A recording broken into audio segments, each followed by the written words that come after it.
Before we meet our speakers, I'm going to share with you a world first, our groundbreaking research on digital trust that's been undertaken with leading economists.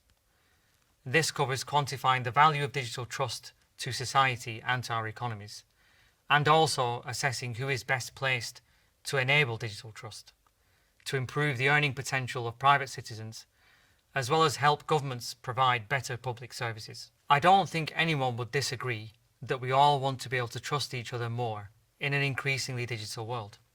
But the challenge is we have a very small window of time to get this right. We've got governments making cryptocurrencies legal tender, and we are about to embark on the era of metaverses. If we enter these new worlds with the level of digital trust we have today and the associated lack of accountability, it will be too late. Our research included the consumer voice, and they all said this needs to be fixed. There is no doubt in their minds that their banks have a significant role to play in helping them establish their own digital identities.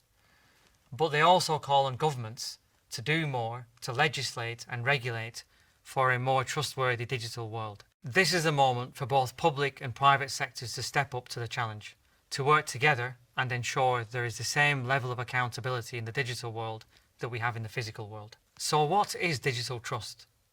It's about the belief we have that we are interacting with genuine people rather than bots or someone pretending to be someone they aren't. Digital trust is the faith we have in the systems that we rely upon, specifically that they are secure, reliable, and protecting our privacy, as opposed to harvesting our data. Therefore, it's about ethics as well as ensuring fairness and inclusivity. And so when we use digital products and services, we are confirming that we trust them and the ecosystem that surrounds them. But why is digital trust needed? Trust is an abstract idea. It's a belief or a concept. So why is it so fundamental to building a better digital ecosystem and driving accountability? If we don't know for sure who we are interacting with online, and we can't tell if an organization or a person is genuine, that the technologies and processes involved are secure and ethical, we will stop interacting online. And if enough of us lose trust in digital services, large parts of the global economy and therefore society will start to break down. The World Bank estimates that the digital economy contributes to over 15% of global GDP, and that in the past decade it's been growing at a rate that is 2.5 times faster than physical world GDP. So if we can't carry out trade or civic duties online because we don't have trust, we take a step backwards. Physical location and size become economic advantages again, where digital had lowered barriers to entry, leveled the playing field, and driven inclusion. The last 2 years saw many organizations in a do or die situation, meaning they had to move online or cease to exist. So there was no other way for us all to do what we needed to do other than go online. A couple of key factors that affect digital trust are fraud and misinformation. Today, we know that online fraud is being committed every second of every day. We know cybercriminals are masquerading as organizations or as different individuals for financial gain. As well as spending our money online during the pandemic, we were all dependent on digital and social media platforms to inform us all. But those same technologies, which try to facilitate productivity and communication, were also used to amplify false content and divisive narratives. Social networks in particular have been misused. For example, misinforming people, which impeded the response to the global pandemic, ultimately costing human lives. Social networks have also been misused to incite hatred through trolling and other such abuses, which are unfortunately likely to heighten in 2022 with the US midterms. Who are we to believe? Who can we trust? Which sources are verified? All of this leads us to question our trust in people and organizations, and as a result eroding the trust we have in our daily digital interactions. In the physical world, we have well-established laws and practices that drive accountability, where people know there are consequences for their wrong behaviours, especially those who harm others. Suddenly, things we take for granted in the physical world, namely identity and therefore accountability, have become the fundamental challenges for the digital world. The tsunami of fraud and misinformation that continues to grow and thrive is as a direct result of neglecting identification processes in the digital world. Digital trust has been left to chance.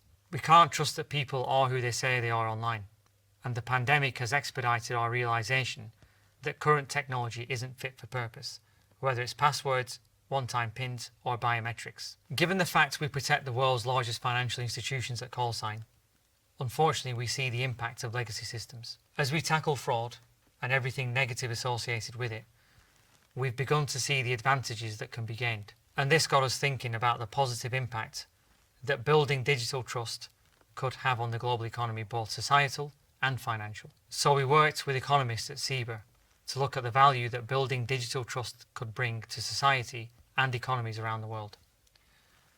Our methodology involved conducting a survey to measure levels of trust in digital services across key global markets. We also asked questions about trust across wider society to be able to analyse differences or common trends.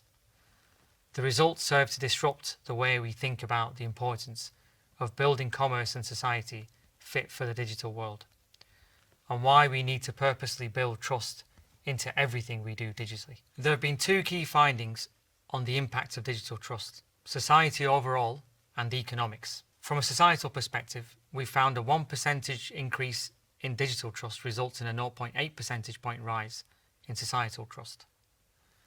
From an economic perspective, a 1% increase in digital trust generates an average increase in GDP per capita of $596. So what we do in the online world has an increasingly significant impact on how we perceive and behave in the physical world, both good and bad. From a GDP perspective, this means we can significantly impact the global economy, where a 5% increase in digital trust would elevate the per capita GDP of the US, UK and Singapore as follows. So the US would go from $62,500 to $65,500, bearing in mind the US has a digital trust score of 47.7 today. Taking the UK, where the GDP per capita is $46,000, a 5% increase in digital trust would result in a GDP per capita of $49,000. And as a final example, Singapore would go from a GDP per capita of $97,000 to $100,000. So as we can see, a relatively modest increase in digital trust of 5% can have a significant positive impact on the global economy. The need to build digital trust is essential. So what does this mean? It's important to stress that these numbers are not a forecast, but a reflection of the application of the average factor across all countries analysed within our survey. We think the strong link between digital trust and societal trust has even greater potential to impact GDP per capita than even these numbers demonstrate.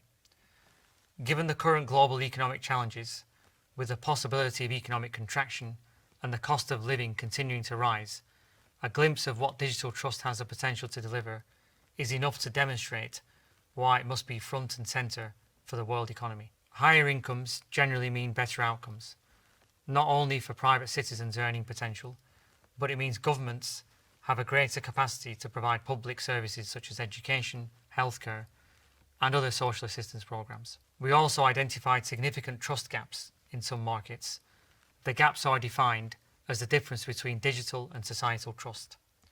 A positive gap implies that the level of digital trust exceeds the level of societal trust, and the negative gap implies that the societal trust exceeds the digital trust.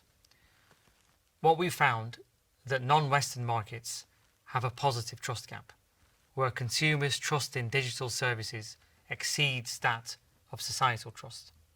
Meanwhile, Western markets are characterized by a negative trust gap, implying that consumers' trust in digital services is lower than levels of societal trust. The factors driving the trust gaps are telling. Personal experience of fraud is an obvious factor in the degradation of digital trust with consumers globally. So too is reading about people's experiences.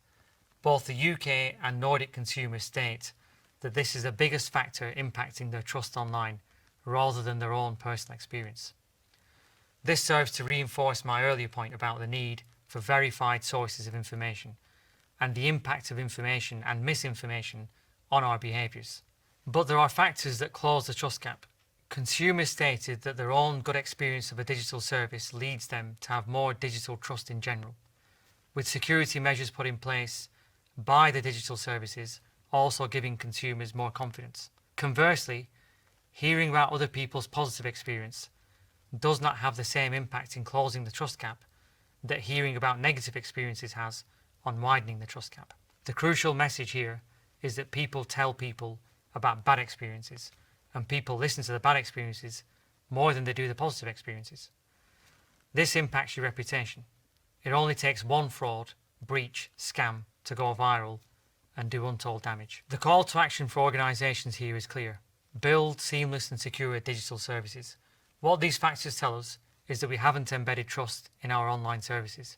We've left it to chance, and factors such as reading about other people's experiences are having a big impact on how we view digital services.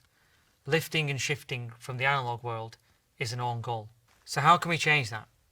Our data also demonstrated that there are drivers of digital trust. We looked at 4 pillars: privacy, technology, accessibility and fraud, to help us identify areas for each market to improve digital trust levels. The pillars by market are assigned a score revolving around a net neutral score of 50. Any score above 50 indicates a net positive performance for that driver, while a score below 50 implies a net negative performance. A higher score in the overall index means that the positive forces driving digital trust are stronger.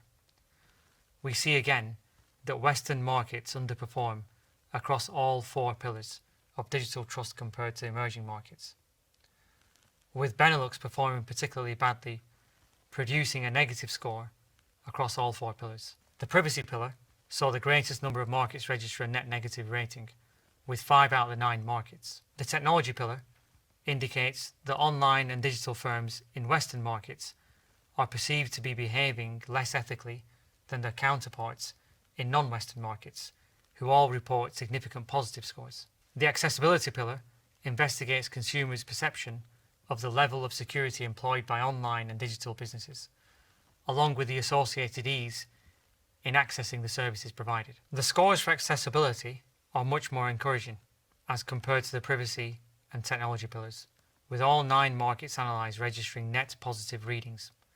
Lastly, all 9 markets analysed feature net positive readings for fraud. However, the results by indicator in the fraud pillar are not as homogeneous as the results by indicator for the accessibility pillar, where all 9 markets registered net positive scores for all 3 indicators. So what does all this mean? Well, by our calculations, it means that the digital economy was valued at $14.5 trillion in 2021. But the estimated global cost of cybercrime was $6 trillion, or 41% of the digital economy. But what's more concerning is that by 2025, we've calculated that the digital economy will be worth $20.8 trillion. However, cybercrime will be $10.5 trillion. So despite growing the value of the digital economy, cybercrime will grow more and account for 50% of the size of the digital economy in 2025. Those figures mean we cannot leave our digital world to chance. When I interviewed Steve Wozniak at last year's event, I asked him, would he do anything differently with regards to the internet? And he said, if we had known what we know now, we'd have built in security and identity right from the start. So we are playing catch up today, but the good news is that there's momentum and motivation to drive change globally. We asked consumers in our research if they wanted a digital identity system overseen by trusted institutions. 70% said yes, with the majority saying they would trust their bank or financial institutions to maintain the identity system. But they were also asked who they thought should be responsible for creating a secure digital world that provides safety, privacy, reliability, and data ethics online. And this responsibility firmly lies in people's minds with a combination of governments and the private sector. There is a need for public-private partnership. Consumers trust banks with their identity, and consumers want governments to get a grip in maintaining a system that will protect privacy, provide security, and create accountability. So to conclude, we need to be able to identify who we are interacting with online to build digital trust. People want this done in a way that is ethical, transparent, easy to access, and privacy preserving. With digital trust comes economic and societal opportunity, not least because it means that organisations and individuals can be held to account. And so on that note, I'm excited for the rest of this event, and I'm going to hand you over to Amir Nuriala.